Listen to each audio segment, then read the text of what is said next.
E.N.D here. The Kamigawa block, Champions, Betrayers and Saviors, has always been divisive among Magic players. There are those, like me, who adore the block and others who outright despise it. Love it or hate it, the Kamigawa block introduced some extraordinary mechanics, ones that can be incredibly powerful but also carry significant risk. Among these mechanics, none is more iconic or more daring than Epic.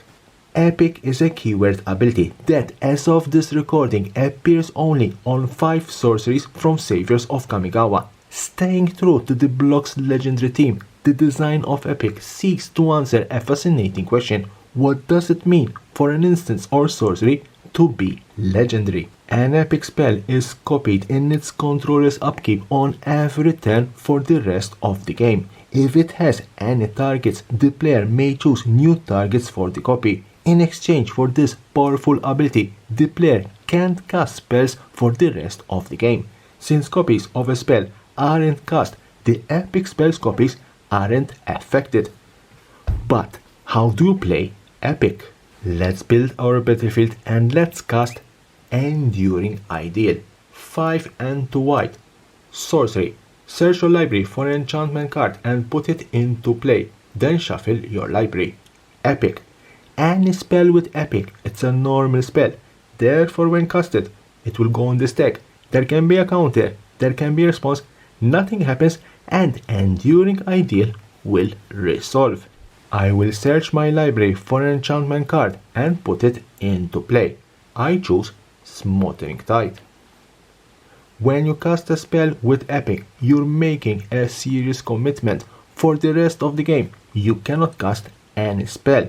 However, you can still play lands, activate abilities of permanents like lands, creatures, artifacts, enchantments, and planeswalkers, attack, defend, and interact with the game in every other way.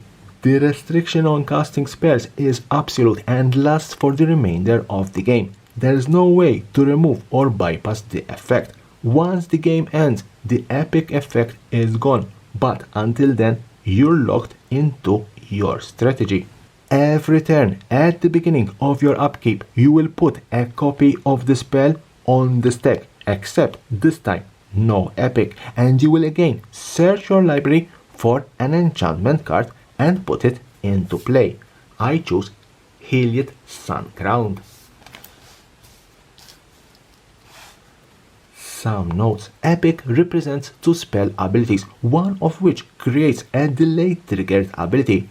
Epic means for the rest of the game you cannot cast spells, and at the beginning of each of your upkeeps for the rest of the game, copy this spell except its epic ability. If the spell has any targets, you may choose new targets for the copy.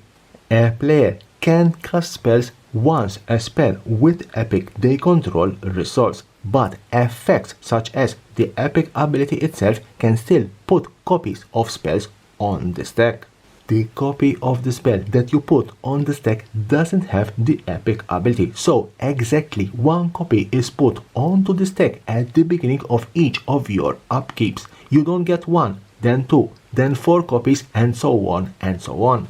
Choices made while casting the original epic spell as well as any alterations made to that spell are copied. However, the epic ability does allow the player to choose a new target as the copy is put onto the stack.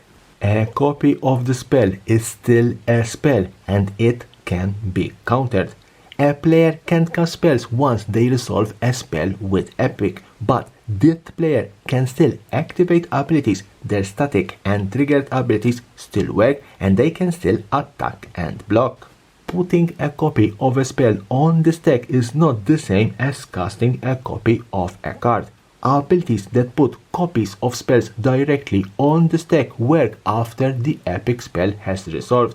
Abilities that copies of cards that you can cast still create the copies, but you cannot cast them. The copy ability is unusual in that there is no noticeable source and no visual reminder. Better put, a token. So that's how you play Epic, a mechanic that one day I hope someone will over abuse. Leave me a comment below. what you think about this epic mechanic. Will one day see more spells with this particular mechanic? And as always, subscribe for my channel for more and more interesting videos about Magic the Gathering and the collectible world. I'm out.